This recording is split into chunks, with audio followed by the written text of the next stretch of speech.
오늘 말씀은 이사야서 24장 1절에서 13절까지 말씀입니다.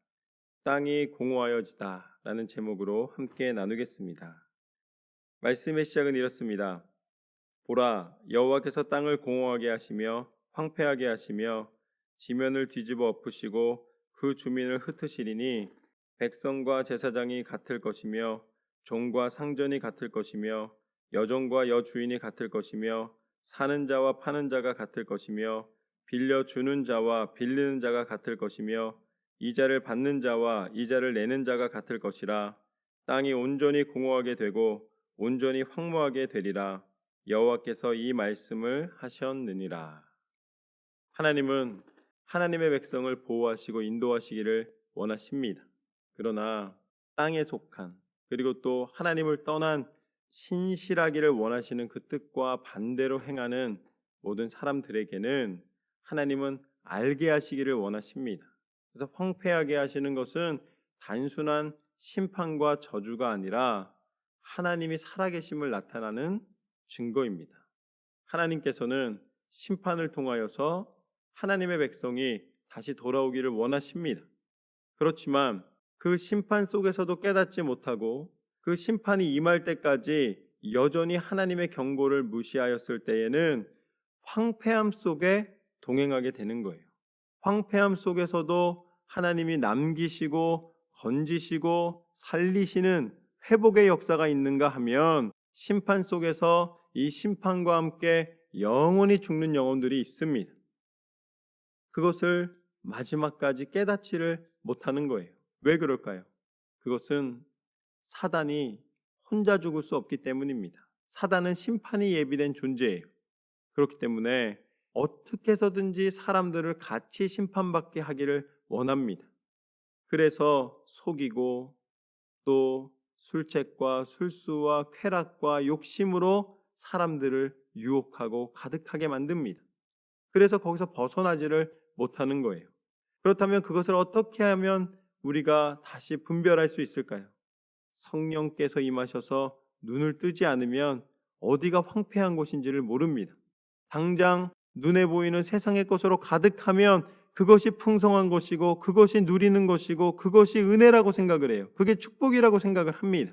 그러나 그것은 세상에 속한 것입니다. 하나님에 속한 축복은 무엇인가? 하나님을 신실한 믿음으로 섬기며 나아갈 때에 세상의 원리가 아니라 하나님의 원리로 살아가는 것이죠.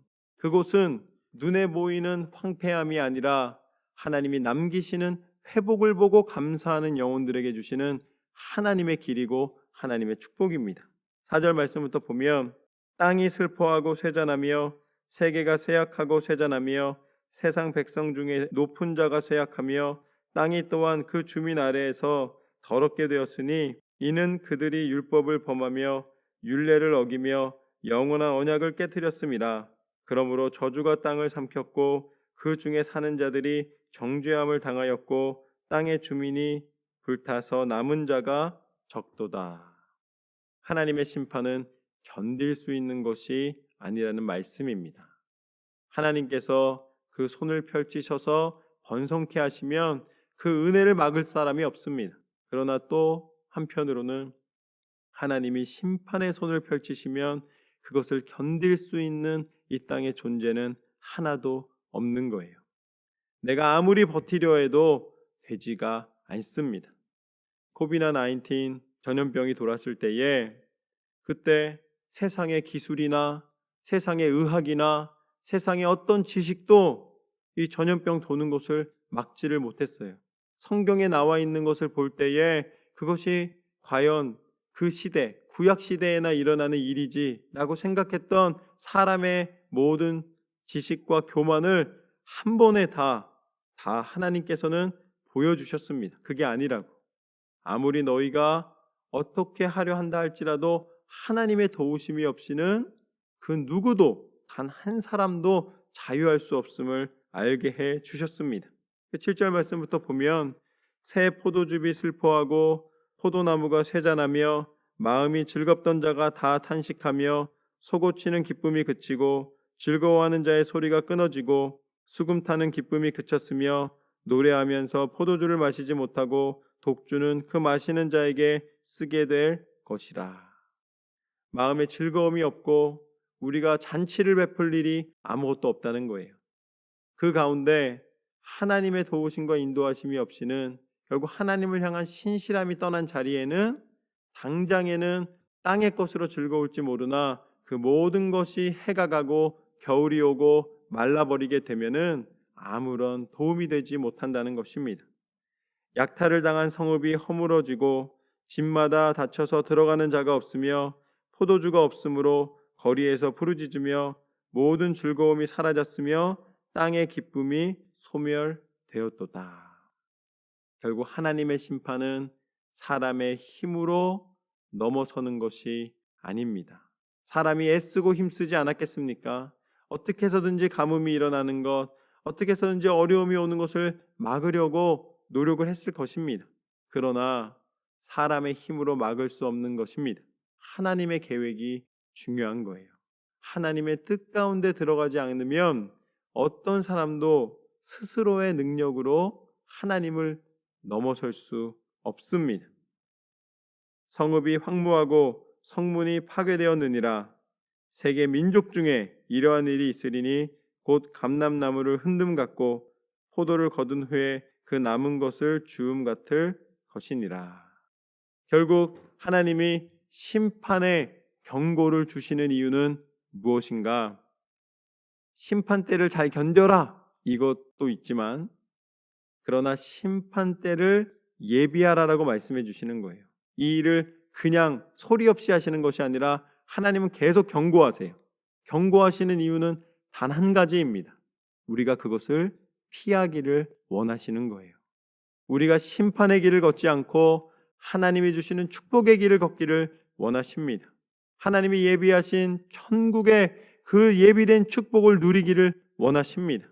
그런데 사람의 어리석음은 끊임없이 그 길을 예비하였다고 선포하고 알려주어도 그 길을 걷지 못하고 율법을 아무리 허락해 주어도 지키지 못하고 하나님을 신실하게 섬길 수 있는 선지자들을 세워도 듣지 않고 너무나 그 하나님의 계획과는 반대되는 인생을 살아가는 것을 보셨습니다.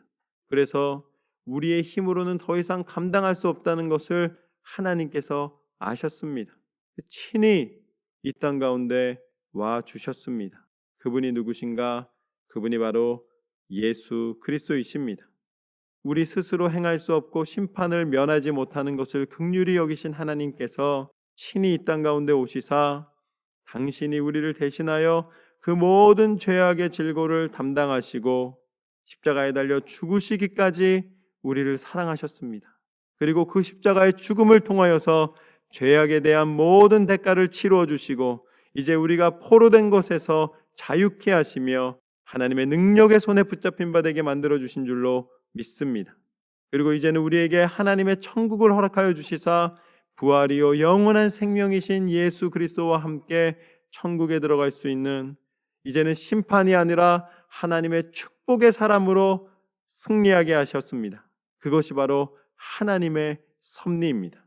하나님께서는 오늘 심판을 예비하셨다고 경고하고 계십니다.